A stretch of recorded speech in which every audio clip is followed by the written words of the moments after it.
Je lis du livre de Genèse chapitre 24 au verset 67, ce qui suit. Isaac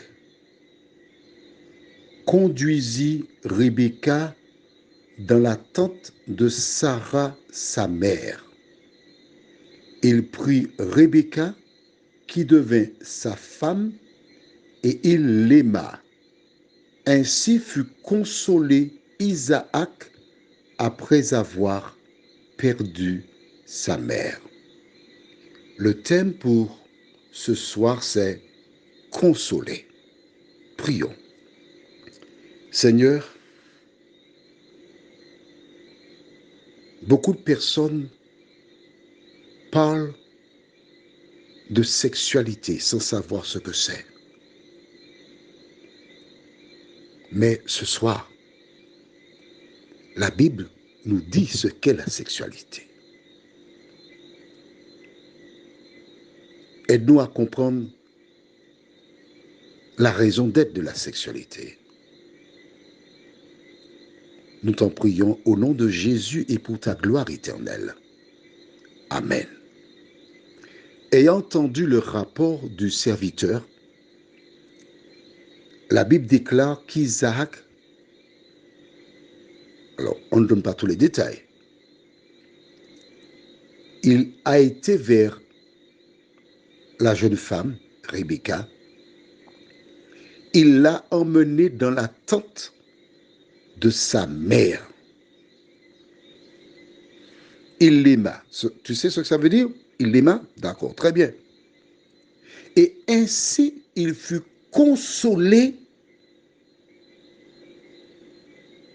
après avoir perdu sa mère. Rappelle-toi, nous avons fait le calcul il n'y a pas très longtemps. La mère d'Isaac l'enfanta, elle avait 90 ans. D'accord? Et elle est morte à l'âge de 127 ans. Est-ce que tu te rappelles de ça? Non? Il faut reprendre ça avec toi? Il faut faire un petit carnet pour marquer ça. Hein? Genèse 23, verset 1. La vie de Sarah fut de 127 ans. Telles sont les années de la vie de Sarah. Donc, elle est morte à 127 ans. On est bien d'accord? Tu suis? Tu es là avec moi? Ne me lâche pas. Hein? À quel âge est-il né? J'avais dit ça. On va dans Genèse 17, verset 17 et suivant. Abraham tomba sur sa face, il rit et dit en son cœur, naîtrait-il un fils à un homme de 100 ans et Sarah âgée de 90 ans, enfanterait-elle? D'accord? Elle a ri. Ensuite, l'ange a dit, l'année prochaine à pareille heure, tu auras un fils. Effectivement, l'année suivante, elle eut un fils, Isaac naquit. D'accord? Bon, maintenant, de 90 à 100, ça donne 10 ans. Elle est morte à l'âge de 127 ans. Donc 10 plus 27, ça donne 37 ans. Or, la Bible déclare qu'il fut consolé de la mort de sa mère. La question que nous devons nous poser maintenant, à quel âge Isaac a-t-il épousé cette femme? Ok? C'est la question logique. Bon, eh bien on va prendre la Bible, on va chercher dans la Bible. Genèse 25 au verset 20 déclare, Abraham engendra Isaac. Isaac était âgé de 40 ans quand il prit pour femme Rebecca. Ah, voilà. 3 ans après la mort de sa mère, il avait 40 ans. Isaac épousa Rebecca.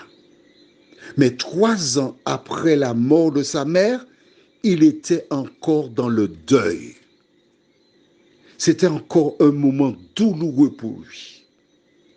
Et c'est seulement lorsque cette femme lui a été emmenée, il a accepté car le rapport du serviteur indiqua ce qu'il avait fait pour qu'elle soit sélectionnée. Il l'emmena dans la tente de sa mère. C'est une indication pour nous qui nous dit que lorsqu'un homme épouse une femme, qu'elle est censée en quelque part combler le déficit émotionnel, sentimental. J'ai à l'esprit un homme, pratiquement centenaire. Lorsqu'il parlait à son épouse, il l'appelait maman. Son prénom c'est Thomas. Et son épouse l'appelait papa. Alors, quand j'en ai parlé à certaines personnes, ils m'ont dit, moi, alors, je ne veux pas que nous m'appelle maman, je ne veux pas sa maman. Hein. J'explique à ces personnes que l'homme sait que tu n'es pas sa mère. Mais quand il t'appelle maman, psychologiquement, c'est te mettre sur un piédestal, avoir du respect. Et s'il aimait sa mère, s'il l'honorait, il ne peut pas te traiter n'importe comment. Nous avons vu ici que lorsqu'il emmena Rebecca dans la tente de sa mère et qu'il l'a connue, ainsi il fut consolé de la mort de sa mère. Plus tard, le roi David a une affaire avec Bathsheba. Et qu'est-ce qui se passe? Ils eurent un enfant qui mourut. Et la Bible déclare, dans 2 Samuel chapitre 12,